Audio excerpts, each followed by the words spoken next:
Hi guys, it's Miss Acton. I'm doing reading with you this week, or sorry, writing with you this week. Writing's going to look a little bit different than what it has. Today we're just going to be doing a lot of collecting data over a topic. So us together, we're going to be illustrating important pieces of data from a text Miss Acton will read to you. So we're going to listen to a text I'm going to read about frogs, and then we're going to watch a video about frogs, and we're just going to collect important data. And we're going to use an illustration or a drawing to do that. Then you are going to collect data, important pieces of data on a text that you're going to read in a video that you're going to watch about sharks. So let's go ahead and get started. So first thing I want to talk to you about is the three things that we're going to be looking for. We want you to collect data about the text first. So we're going to be reading the text. We're going to be collecting data. I'm going to be doing this, but you can do this along with me. I'm going to be doing it on a dry erase board with a dry erase marker. If you have a piece of paper, pencil, marker, crayon, anything to write on at home, you can help collect data with me, but you will have to do it on your own with the shark text. We're going to organize the details into categories. So once we start collecting data and information on our whiteboard, we're going to try to organize it the best we can. And the most important thing is make sure you're collecting important details. We don't want details that are silly, that really aren't important. We want things that really do, we really want to put into a writing piece. So we want to collect important details. We want to organize our details into categories. And we want to collect data over a text right now. So let's go ahead and start reading the text. And I have the little post-it notes here to remind you what you're going to be doing. So I'm going to be reading the text, and as I do it, I'm going to be showing you what I talk about collecting about collecting data on this frog text. And you're going to be doing the same thing about your text about sharks. So this text is called Frogs. It says, frogs are unique animals. One reason they are so unique is that they live two lives. So first thing I'm going to do is do a 1 and a 2. So I'm going to write information about the first life that they live and the second life that they live. Some of their life is lived underwater like a fish.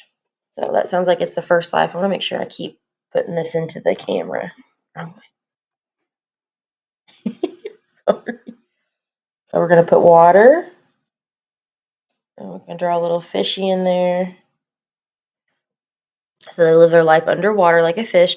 This is when they are tadpoles or baby frogs. So if you don't know what a tadpole looks like, most of you guys have done frog life cycle. So most of you guys know it normally has a round body, and then it's got a little tail that comes out. The tail often has like a little fin that helps it swim. It's got a teeny tiny little mouth and a buggy little eye. So we got our little tadpole right there.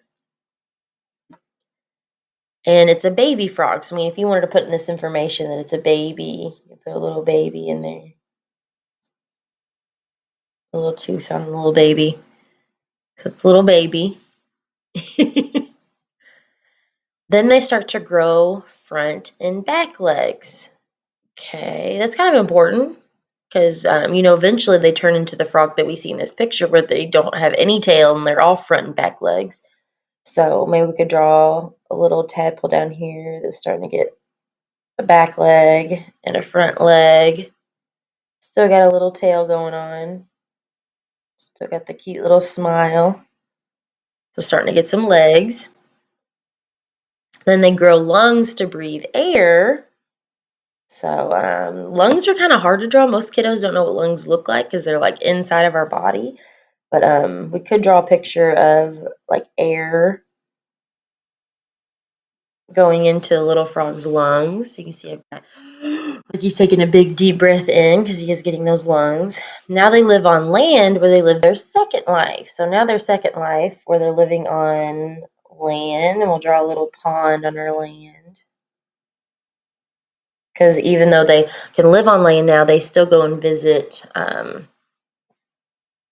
to make sure I got an angle where you guys can see.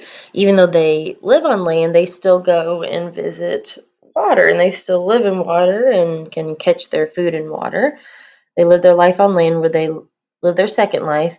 An adult frog's body is quite different looking from when it is a tadpole just being born. So this text really doesn't give us a lot of information on what the adult frog looks like, but most of us know what an adult frog looks like. And it has the picture to kind of explain to us too. The words really give us a lot of detail about their first life, which is living in water as a tadpole. So on the second one, just because I know and there's pictures giving me clues, I am going to draw an image of a frog as best as I can. So they got big, strong back legs. And I'll show this to you whenever I'm done. Show you my beautiful artwork. They've got little bitty front legs.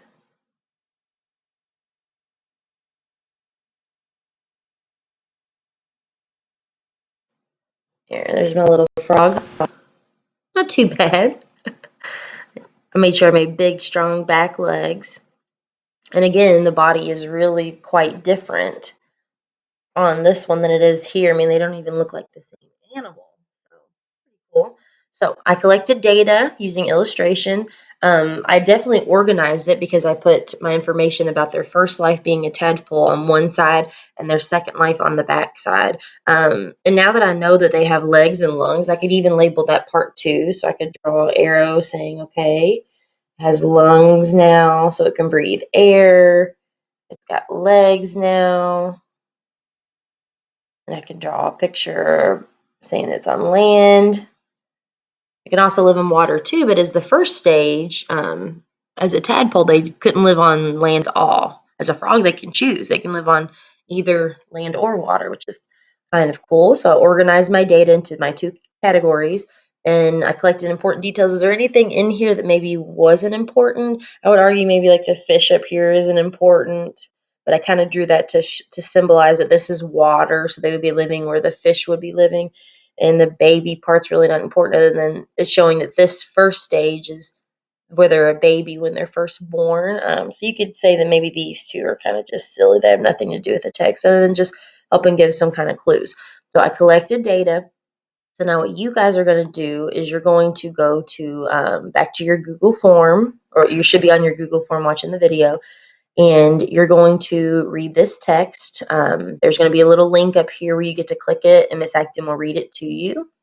But you're going to listen to this, and you're going to get a piece of paper, anything that you can find, and collect data, organize it, make sure that it's important data on a piece of paper. So I want you to go do that now as you're reading through that text about sharks. And then after that, you can move to the next part of the form, and I'll have another video on here showing you what the next step is. Bye, guys.